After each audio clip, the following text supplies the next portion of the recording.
Hello, welcome back. I'm Statman Dave, and today we're going to be taking a look at 5 players Manchester United should sign. This video is brought to you by Football Index, the place to buy and sell shares in footballers. But anyway, let's get this party started. Great form in 2020 saw Manchester United finish the season in 3rd place, securing Champions League football and putting them in a position to attract some of the world's best talents. So with that in mind, here's 5 players United should sign in the summer. Starting with the obvious one, despite Greenwood's impressive performances on the right, Manchester United still need to strengthen in that position.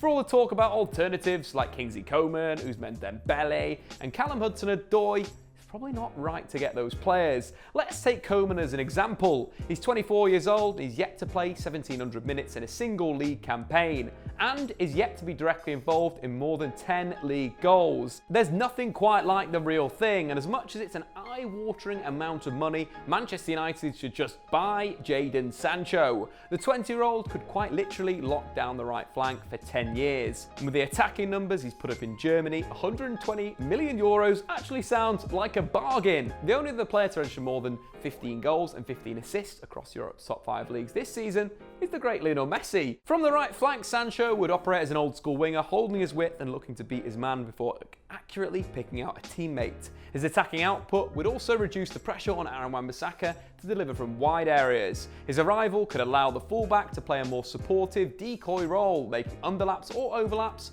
to create a yard for Sancho to produce some magic. Get it done! On to the left back, Brandon Williams has emerged from the youth team this season but isn't ready to make the spot his own with an inverted winger playing on the left. He's probably more suited to playing maybe on the right-hand side, and whilst Luke Shaw has shown promise in a more reserve role, constant issues with his fitness means that he'll never fully feature in a 38-game season. And even if he did, he's more suited to a defensive fullback role as opposed to an attacking wing-back. So that's what United should be in the market for, an attacking left-back. The first player is a little bit left field. I'd love to see United sign Burnley left midfielder Dwight McNeil and convert him into a left-back. In the modern game, fullbacks are often a secondary attacking position. In a lot of top sides, they operate more like wingers, allowing the actual wingers to drift in centrally. We've also seen a lot of wingers extend their careers by becoming fullbacks. At United, we saw the likes of Antonio Valencia and Ashley Young do it with mixed results, but on the continent it's been a little bit more effective. Notably at Sevilla this season with Jesus Navas, who's got the joint most assists for the Andalusia side in La Liga. But whilst these are older players, I think converting a young attacker to play in the role could see an elite player develop. From deeper positions, fullbacks have far more time and space on the ball, and if they've got the technical ability, they can really punish their opponent. Take Trent Alexander-Arnold, a midfielder in his youth career from right back. He's got more time on the ball to make use of his excellent passing range, picking and then executing passes from deep. In fact, Trent not only had the most touches in the 2019-20 Premier League season, but he had the second most touches in the final third in the league, with Robertson 4th and 3rd in those respective metrics. Which just goes to show how much influence fullbacks can have. And I think Dwight McNeil is the prime candidate to be retrained. In Burnley's system, the wide midfielders are tasked with helping out defensively, almost becoming a back 6, whilst in attack, they look to send in crosses for the central target men. In a nutshell, that is the role of a wing-back. And McNeil has performed this role excellently. Despite registering just 6 assists in the Premier League this season, he's massively underperformed his expected assists, ranking 3rd in the league, behind Trent Alexander-Arnold and Kevin De Bruyne in stats model. In terms of playing style, he's quite a mobile winger, not necessarily in terms of he'll dribble past several players, but he does deliver the ball on the move, creating enough space for himself to cross on the run. What this means is he's usually got a momentum advantage on the defender. Either when he's got the ball into his feet, he can shift across, or alternatively, he can receive a pass ahead of him and then cross as well on the move. This is perfect for a dribbling fullback. Think Andy Robertson. What this could mean for Manchester United is that in the final third, he'd likely to receive on the overlap when he's already running at pace. But unlike a lot of defenders, McNeil has the technical quality to beat his man and then cross accurately. A very difficult skill set to master. But as well, he's quite a diligent defender, often identifying danger and getting out quickly. However, sometimes he can be over-eager in the tackle. He gets bypassed around 50% of the time. Definitely an area that he can improve on. But at just 20 years old, he's still got plenty of time to work on that. And what's more is that the recent use of Tahith Chong at left back suggests that Ole Gunnar Solskjaer is open to playing young wingers at fullback, whilst McNeil has also appeared for England's under-21s at left wing back. So he's just one step away from the fullback role. The only question mark is about price. Priced at £50 million at financially stable Burnley according to Sean Dyche, but Sean Dyche doesn't have any money to spend in the transfer window, so United should commit, and I think they'll get an excellent addition long term. The alternative is a little bit more traditional, Alex Telles. The Porto man has been a standout performer in the Ligue NOS since joining the club. The Brazilian is a quintessential attacking fullback. He's technically sound with a good range, a passing, creative wingback in the mould of Trent Alexander-Arnold. For Porto, he holds the width as a normal left winger, where he looks to send in dangerous crosses for the fullbacks, which has proven very effective, with all 8 of his Ligue NOS assists this season coming from crosses, a number comparable to Liverpool fullbacks Trent Alexander-Arnold and Andy Robertson, the best fullback pair in world football. What's more apparent about his game though is he's a dead ball specialist. He's great from these situations. He has good technique, which means he delivers good shape and whip, resulting in very dangerous situations for the opposition to deal with. And being left-footed, it could allow United to send in 2 in-swinging deliveries from both sides of the pitch. What's more is that he possesses a long, flat throw, so could add another avenue for United's attack, launching long throws to the likes of Pogba to attack in the penalty area. However, he's not perfect. He's not the best defensively and appears almost nervous in deep defensive situations, making early tackles and getting bypassed, although his temperament works in pressing situations. But being signed as an attacking option should make this less of an issue. As for the big games, Shaw could return at fullback or United could shift to a back 3, allowing Telles to defend higher up the pitch. The question is whether he can adapt to life in the Premier League. But if he could be perfect with Marcus Rashford. He's very much a passing fullback, and he takes up a slightly deeper position in the final third, which would give Rashford full room to operate in, with the option to go back to Telles always on. From this position, you'd see a lot of one-touches and then early crosses, but with variety.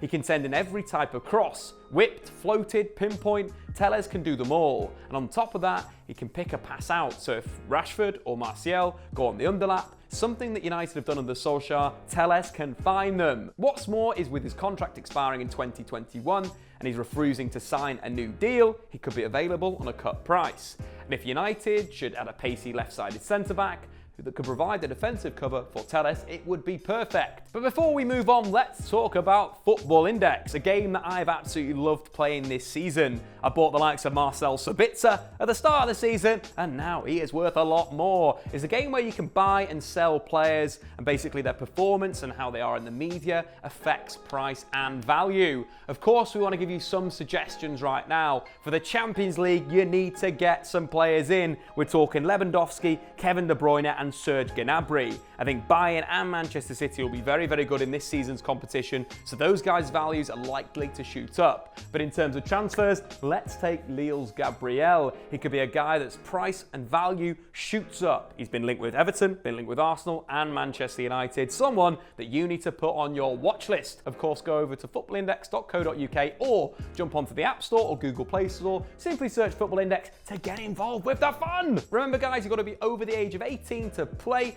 Gamble responsibly, and terms and conditions do apply on the Football Index website. Speaking of which, centre-back improvements. Harry Maguire's first season in red saw United go from the 11th best defence in the league to the 3rd best, but Solskjaer wants to be number 1.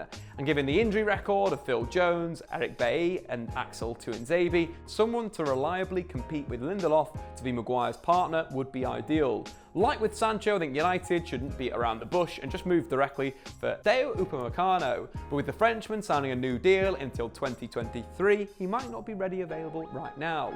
A good alternative could be Sevilla's Diego Carlos. The 27-year-old Brazilian has risen to prominence under Julian Lopetegui, using his pace to cover the attacking wing-backs and his impressive passing range to build out of the back.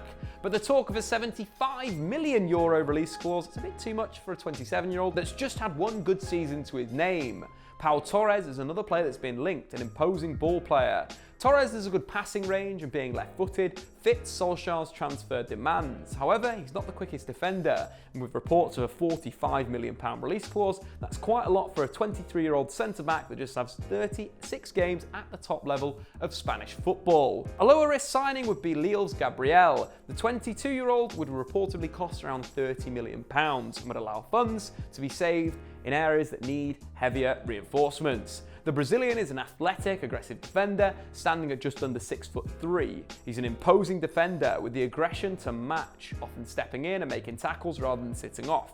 His eagerness, though, can see him be bypassed if attackers can shift the ball quickly, but Gabriel's pace allows him to recover well, often with a slide tackle. However, this aggressiveness can see him give away needless fouls, but he doesn't make any more fouls per game than Harry Maguire. Plus, at being just 22, there's time for him to work on his game and defend with a greater intelligence, holding attackers up until players have recovered or making the challenge at the right time. In terms of technical ability, Gabriel is a modern-day ball-playing centre-back. He's a confident passer of the ball and has a preference for long passes into the channels. For Lille, this worked excellently with the pace they've got in their front three, and it could have a similar effect at Manchester United with Martial, Greenwood, and of course Marcus Rashford, all blessed with massive amounts of pace.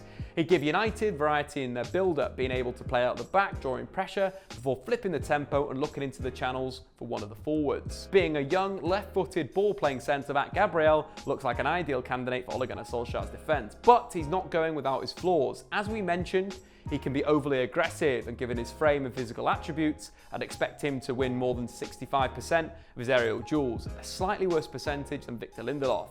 But for £30 million, he looks like a relatively low-risk addition. And with him missing just 9 days through injuries in his whole career, I think it'd be a bit of a smart move to add aggression to the backline. What's more is that he's more than capable of covering Telles if he was to be signed at left-back. And United could revamp the left side of their defence for less than £60 million, which is what City spent on Cancelo. And finally, defensive midfield. Despite Nemanja Matic's good form in 2020, he's no spring chicken, and looking for a long-term replacement for the Serb would be smart. And whilst Ole has options at the club in Jimmy Garner or Scott McTominay, it's unfair to put the burden on a 19-year-old and a box-to-box midfielder. So in my eyes, the perfect replacement would be Declan Rice. The 21-year-old has come on leaps and bounds after just his second season playing in defensive midfield, and he looked excellent after the restart, where he's operating as the defensive midfielder of a pivot, allowing Thomas Souček to join the attack. Rice has all the attributes to become a top-level defensive midfielder. Not only is he good 1v1, but he's got great defensive awareness. He's also a great passer of the ball, good under pressure, and a capable carrier. And on top of that, he's a very, very, very smart player and calm in possession.